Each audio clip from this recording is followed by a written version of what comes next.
hear you clear. Here we go. Hello, hi, welcome to This Is Your Spotlight. And Ooh, today I am here with somebody who I've known for almost, what, 7 years? It's very probably. rare that I sometimes, interview people that I know. Because the way I act like I know everybody. I really don't. Sometimes I got to prep people before I press record. So I like to introduce Carlos Deschamps. Welcome to the show, Carlos. Thank you for saying yes. No. Thank you for making me part of your awesome project. I mean, I've been seeing all the awesome artists and folks you've been interviewing. So a pleasure is mine to be one of those in your history of your show. So Oh, no, thank you, thank thank you. you. Thank you. So, let's see. How did I meet Carlos? I met him at the Dominican Film Festival in New York. Shout out to them. Um, it was interesting because I saw him taking pictures. I was like, okay, cool. And then the staff introduced me. I was like, oh, okay, cool. And then he landed up becoming like official staff for like about a period of 2 years. And he was the media guy. Any picture you wanted, video, he made sure he got that for you. And I think working in those like conditions in that like vivacious environment kind of helped you out because you're like, okay, if I could do this, I'll be okay everywhere else. And also for people who don't know, he's also a short film filmmaker. What do I mean? Anything under 30 minutes, he's got you. And yeah, so talk about how did you start with the short films? Um, yeah, so let's bring it back a bit, even before we met. So when I was going to college, I went to Clark University up in Worcester, Massachusetts, and it's a liberal arts school, super small. And I was going to double major in film and also pre-med chemistry because I wanted to be a doctor or a surgeon, a trauma surgeon to be exact. I'm really interested in like learning about the human body and like none of that scares me or blood. I'm not afraid of that. But once I started taking my first courses of science classes in freshman year in college, my grades weren't that well. So I was like, yeah, this ain't for me. And then I was thinking more about it. I'm like, yeah, I don't think I'm gonna live that medical lifestyle for like the next 10 plus years. And I'm really more happy working on film. So the way that I got into that passion was that I was in the Dominican Republic 2 years, even before that, I was between junior and senior year of high school. And a bunch of my friends were doing dancing video. Or they were what? They were dancing. They wanted to do a dancing video. Mm-hmm. So they were like, oh, I had a camera, one of those Cyberlink camera, belonged to my mom. And I was taking random photos, but they were like, hey, can you make a video out of this? And I was like, I guess. I never done this in my life. And then afterwards, I actually edited everything the same day. I think the video is probably still Mm-hmm. on my YouTube account, but it's from way back way. And I don't know, just like something just clicked, and I was like, this is actually pretty fun.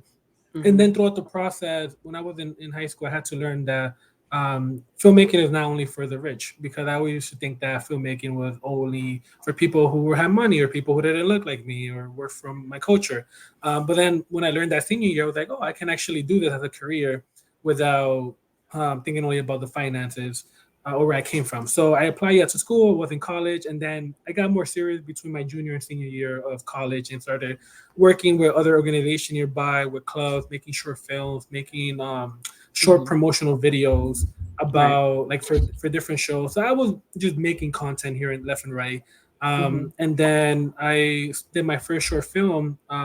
My senior year, I got a small grant. I think it was like a $500 to create a short film. Oh wow. And that was the first time in 2016. It's called The Choice. In that film, I created they were like a 10-minute, 5-minute short film. I can't remember the time, but it was the first time I actually sat down, wrote a script, prepared, like did everything the way it was supposed to be. And then after Mm-hmm. that, pretty much started growing, and then yeah, we met at the Dominican Film Festival, and that actually helped me a lot because I was off in college in Massachusetts. I came back, and I didn't really, I didn't know that culture, the film culture, the television media culture of Uptown, Upper Manhattan. Mm-hmm. And through the Dominican Film Festival, they would meet so many people and enter that network that to this day I'm still pretty much making my world a smaller place because so many people are involved with each other's project, and it's really awesome. Just Hmm. like we are here. So yeah, and I enjoy telling stories. I create stories mostly about Hmm. humans, emotion, like emotional, dramatic stories Hmm. between either a couple or family. I Hmm. just I guess it comes to the whole thing, like me trying to be a doctor. Like I really love the human body. Also, like what to kind of explore what it means to be human mentally as well and physically. So I think I like to implement that in all my films and create some drama and try to make my audience relate to the story at the end of the film. Like I want them to say, yeah, that one character that was me like 5 years ago, or like that's somebody I know. So that's pretty much my end goal for most This of my is true. films.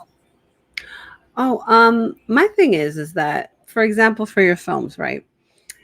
Um, do you ever feel like you get inspiration from, like, I'm sitting at a cafe, in the middle of the day, because I'm on my lunch break and I see a couple fighting.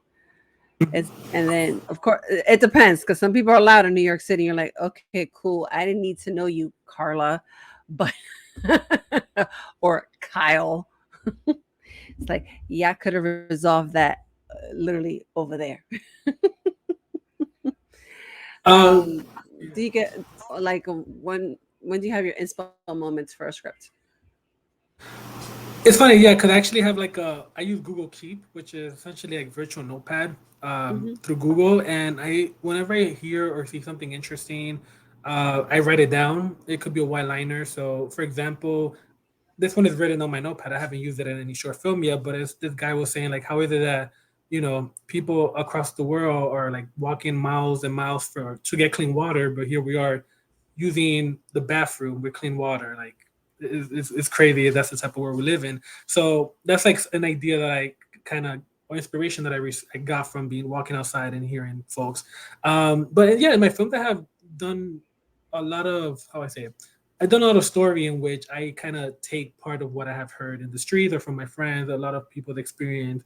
In my latest short film, I did that a lot. A lot of the dialogues between the characters were things that I have heard from friends. I try to make it relatable, and other personal, not trauma, but like bad events that happen to other like some of my friends. Some of those story, like some of that story, I dragged it into my short film to make it more interesting and make it more relatable to a particular character. But yeah, I do have a notepad that when I hear something out of the ordinary. Um, Hmm. it gives me inspiration. And the way that I work on my film is never I'm gonna have act one. This is how it's gonna start. Normally, I start at like one big key moment or inspirational moment, and Hmm. then from there I start expanding either to the beginning or to the end, or just kind of like filling in that puzzle. Because some people might say, okay, I want this movie to start like this and like this, but normally I find myself with one point in the middle, then another couple of points around it, and then from there I'm like, okay, how can I start the film and how can I end it? Like most film ending, the ending is always the most challenging one, but that's pretty much one of the probably the best way Hmm. I've been doing my short films the past couple of years. True. So we're going to show the audience one of Carlos's films. We're going to start with his most recent one called "The Night of Their Breakup."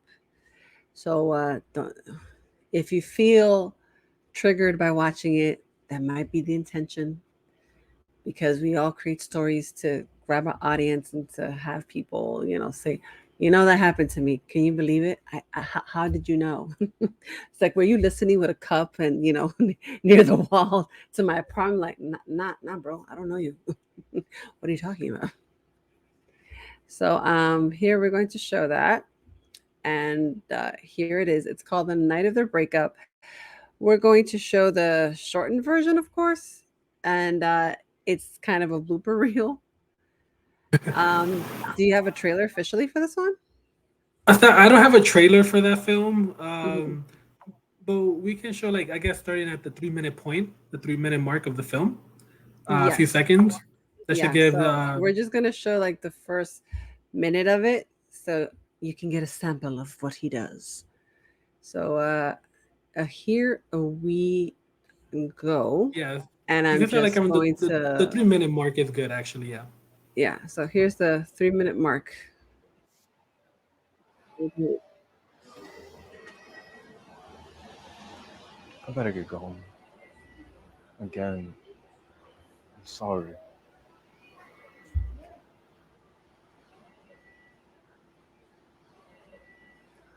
And what, it just ended like that?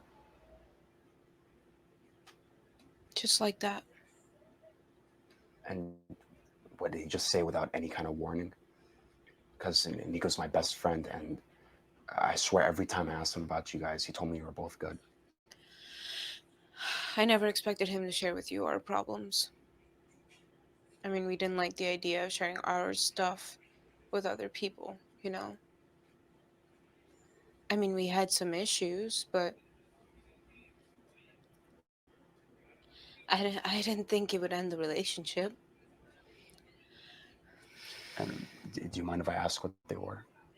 Because, and you don't have to answer, but I don't know. I'm just so shocked about it.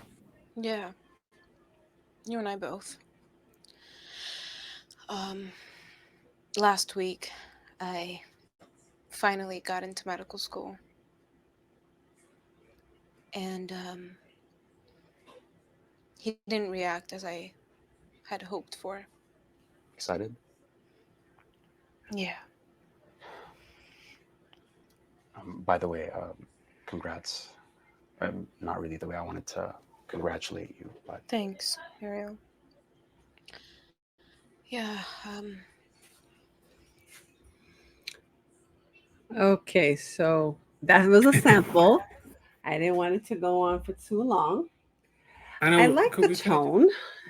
What's interesting about it is that it looks like you were able to get the intended effect that you were going for. Like the girl, the lady who was acting, I was like, "Oh, girl, is she gonna cry? Oh my goodness, I felt that. Oh no." So, No, and anything specific you tell your actors?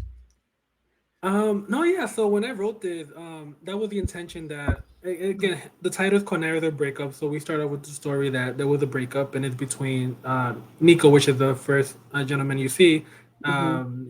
and Jarrell, great actor, and then Jessica, she plays Luna, who is the female lead. Hmm. And the story that they broke up, and then we're trying to figure out like what happened. So there's kind of like a Um, have you ever had an actor not get your vision? I never had a situation where an actor was struggling to understand what I was trying to do.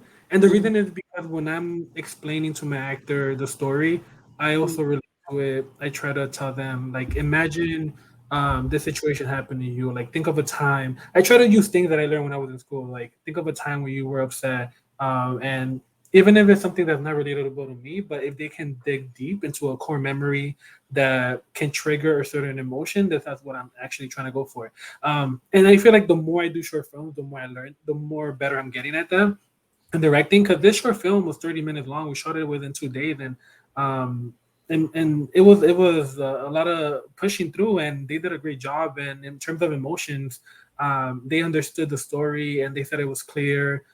Which I also wrote the story, which is that kind of great to hear because since I wrote the story, I'm always like doubting my ability to like express emotion in a script, but they were able to understand it and understand what the characters are going through. And again, yeah, any clarification they had, they asked me, and that was the first thing I told them. Like, I'm big on communication, no matter even pre-production, production. If you have any question, you have any suggestion, or like you don't understand something, please let me know. Because I'm here again. I want to help out. It's not only a one-way street. So they were great at communicating, and in terms of what I told my actors, if I'm struggling trying to get them to get into a certain emotion, I would just put them aside and say I would have a conversation with them and say, hey, like um, I want the character to be a bit more sad or more sassy, or like think about a moment where you have this situation, or if they can relate to something, I can tell them one of my personal story, and then maybe I will show them how I will look in that particular moment, in the situation, and then they will see what I did, and then they will carry it on to the film. But yeah, it varies on the actors. But in terms of this one, they were professional actors. They knew what they were doing, and they followed everything as intended. Which I'm telling you nowadays, it's amazing. Right now, it, like we talked about the transition of how before it was harder to do film as a minority because of the technology not being accessible, or it was expensive to have the camera, the tripod, the lighting, the mics. Now that I think I like to say within the last 10, 15 years, it's become more accessible and more easier to do a short film if you have to. I saw one person who shot their entire film with an iPhone. I was like, what? That's insane. Mhm. But I believe it. Yeah, and I Um, mean we live in a time, yeah, where we have a camera in our hand, and we're at a point where the camera, same as photography, the camera doesn't tell a story as a director. So you can have a $30,000 camera, but somebody with an iPhone has a better story. They're gonna win every time. exactly. Um, so okay, I want to show the next film called Distances. Okay, with the title, why was the title Distances in the first place? Is my Yes. So question. yeah, so I feel like every time I'm making a short film experimental, so distances is actually there's no dialogue between characters. There's a musical, um, there's music in the background. And that's pretty much it. There, and then we basically jump to different scenario.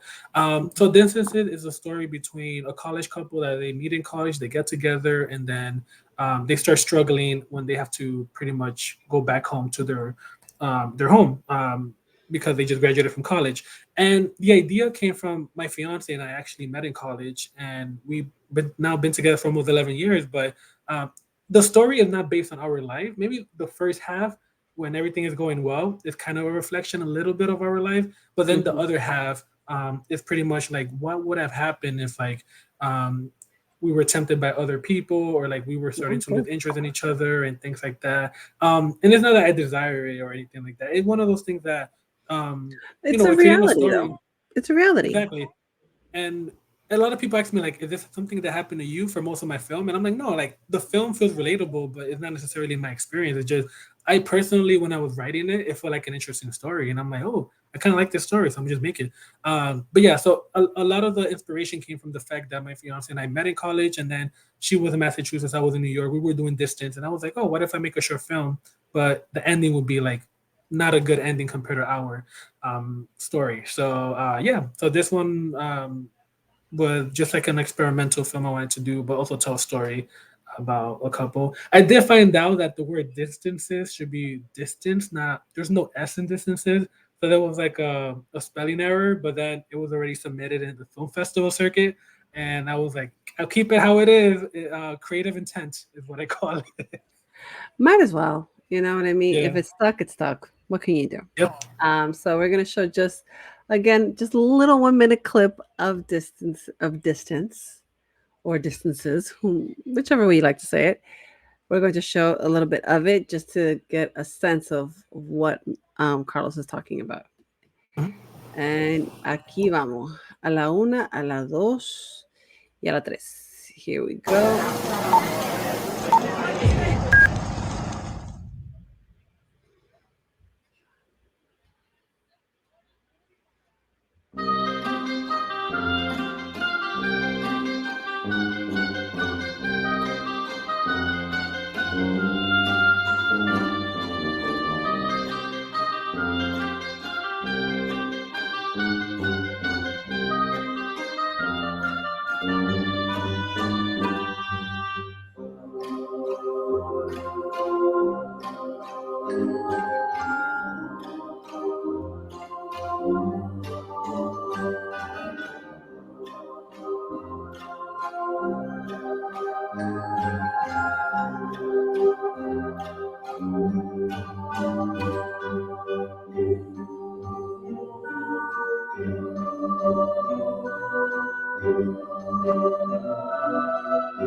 Okay.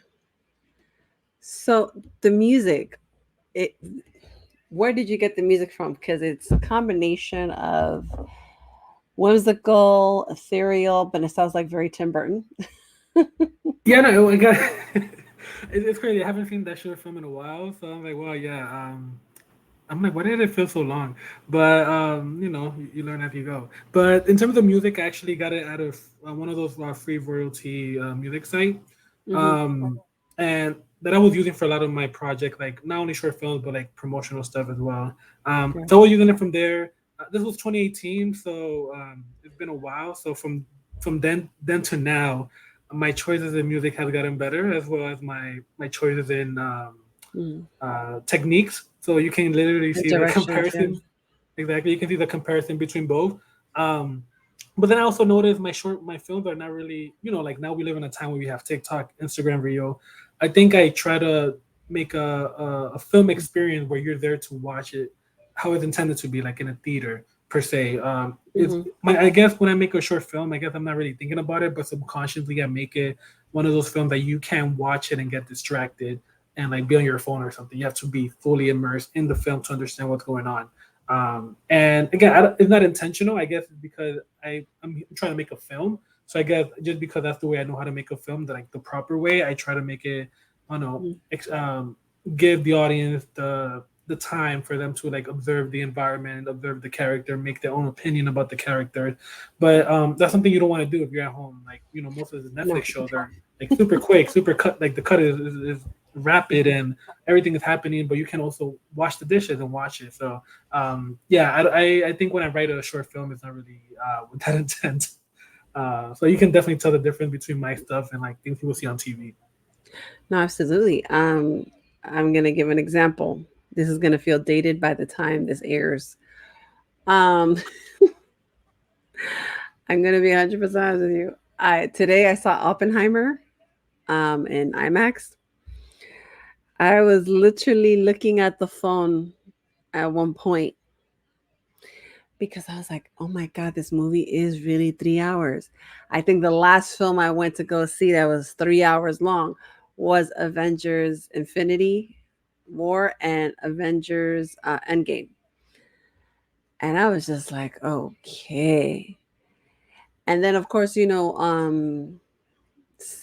Christopher Nolan's style is very like slow panning shots and quick like shots the way it looks, and then it was shot on 70 millimeter film.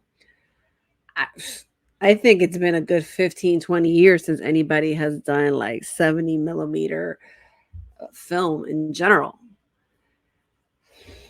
I was just at one point, I kid you not, I was like, hey, yo, and I wanted to get up, but then people were looking at me like, I sat down, I sat up, I leaned like this. I was like, That's interesting. I saw the movie in IMAX and I watched it again twice, and I loved it. I freaking loved it both times. mhm. And No, I my think mistake I was mean, I sat too close. So uh, the IMAX on 42nd Street is different from the IMAX on 68. In 68, it feels like a big theater seat. But see, I was like, what, 2 rows from the top. The oh one wow, on so you were 42nd Street, I sat like 8 rows in the middle. So I was like really feeling it like okay, I'm compelled not to you were move. trying to feel the bomb. It's for real. And then like the sound was just so jarring. I felt it like a jolt on a roller coaster ride. So I Oh, was like, man, okay. I loved it, and I think Hmm. yeah, no, like yeah, like I think you hitting that point about um, like the cinema experience. Because if I were to watch it on like on TV or my phone, it wouldn't be the same. I'd be like, oh, this Oh movie's no, kind of long, it's taking absolutely not. forever. But when you're Absolutely. sitting there with like no distraction, is amazing.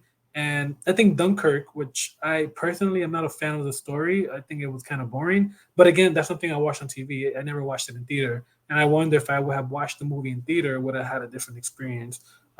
Which yeah, so like my films, like one of those things that you watch it on the TV, it would have hit the same versus you watching it in theater in an Yeah. isolated, non-distractive environment. And I mean, what I really like about like things like Oppenheimer is that hope that it continued pushing that like that idea of that we should still go to the movies. We shouldn't rely on streaming services for Hmm. showings and things like that. And again, like for people like me, I don't really do comedies or do those type of shows that belong on like TV. So it'll be beneficial for folks like me and other Hmm. people as well. True. Um, so yeah, it's kind of cool to be like, okay, even though it might seem like an old fashioned, like old technology, it's still pretty cool. You can just go into the theater, and yeah, like the whole IMAX experience, like that hasn't been done in a while. So the fact that in 2023 we can still do that, and it's pretty cool, especially when you Yeah. witness it. Oh no, no, I'm telling you, it was fantastic. Um, what else? Which other movie? Okay.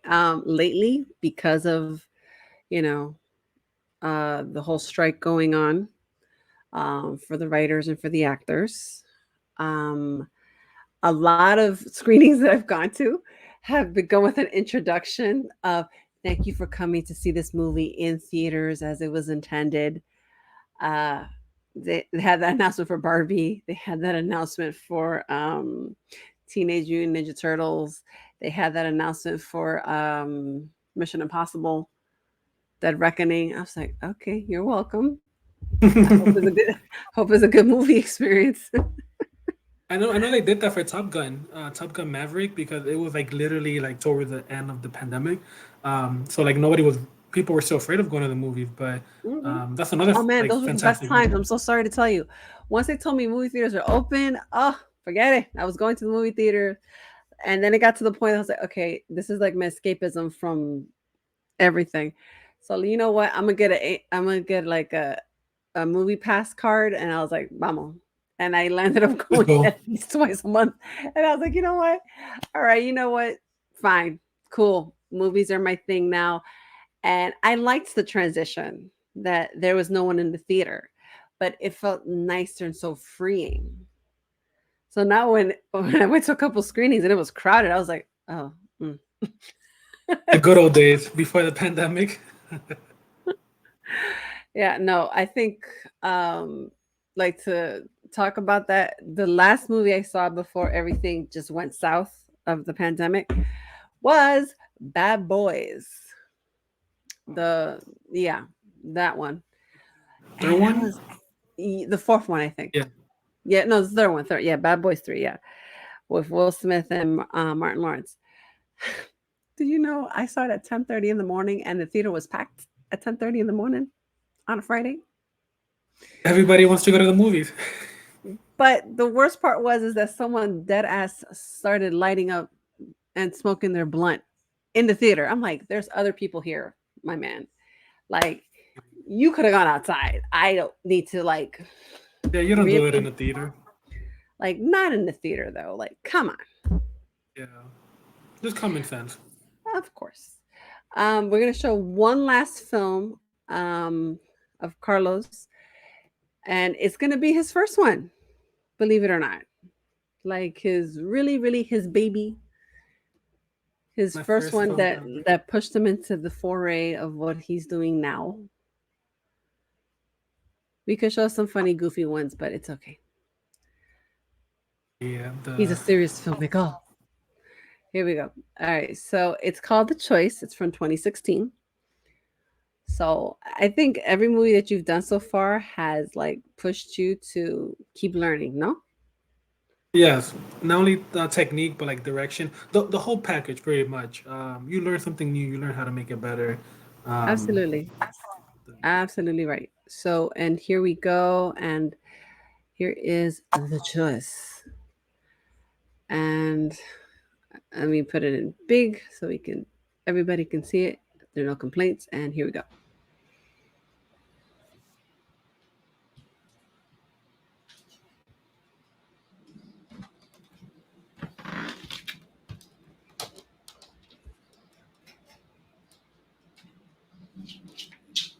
Bendición, abuelo.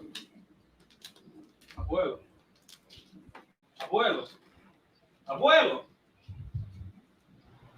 Abuelo. Abuelo, no. Oh my God, no. Abuelo.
car's over there.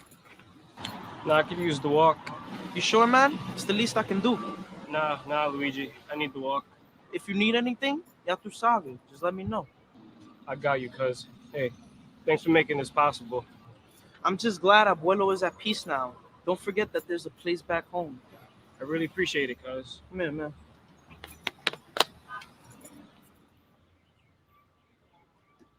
And we're gonna stop it right there. I know. It was getting good. It was getting good. I want to keep watching. All right. Last but not least, the question: where did you get the name Cinematic Heights for your production Yeah. company? So it actually started in college. I think I even have like the little scribble, like stuck away some store away somewhere. But Cinematic Heights, I was thinking about like something that represents me, that represents home. So I was like, oh, the Heights, Uptown. I live in Hamilton Heights, but I was born in the Mm. hospital in Washington Heights. I lived in my first residence was in the Heights, and I'm always up there. So I was like, oh, something with the Heights. And I'm like, oh, what do I do? Movie, cinematic heights. And I don't know, use the ring of it kind of worked for me. Like, oh, cinematic heights production. Um, so then I have, as you can see here, this side. My friend, he did a logo back then because he was trying to get into graphic design. He doesn't do it anymore, but I had him create the logo for me. And I was like, yeah, so camera lens with the George Washington Bridge to represent Uptown, and then also what I do filmmaking. So Mhm. and it's something that people can easily remember, like, oh, Google me Cinematic Heights. Before that, it used to be my initials for of my name, and it just made no sense. So I was like, yeah, let me do something that people can easily Google, and I think that's where the change came from because I was like, if I'm trying to enter the business world of film, I got to be able to tell you, oh, find me on here. This is my name, Carlos. I work Cinematic Heights Production versus some other name that I had that people be like, what was that again? So it was also a marketing strategy. People will say, "What is that again?" Sincerely, truly. Yeah. And it's also why I probably didn't want to use my last name because some people are gonna be like, "That's Shams. Like, how do you spell that?" So I'm like, "Yeah, let me do something simpler for people to remember, as well as easy to like find in Google, and something that I like." And I really loved Cinematic Heights when I wrote it down. I checked online, making sure that nobody had it and nobody had it at the time. So I was the first one. Well, that's actually a pretty good thing. Um, thank you so much for being on the show. I appreciate you.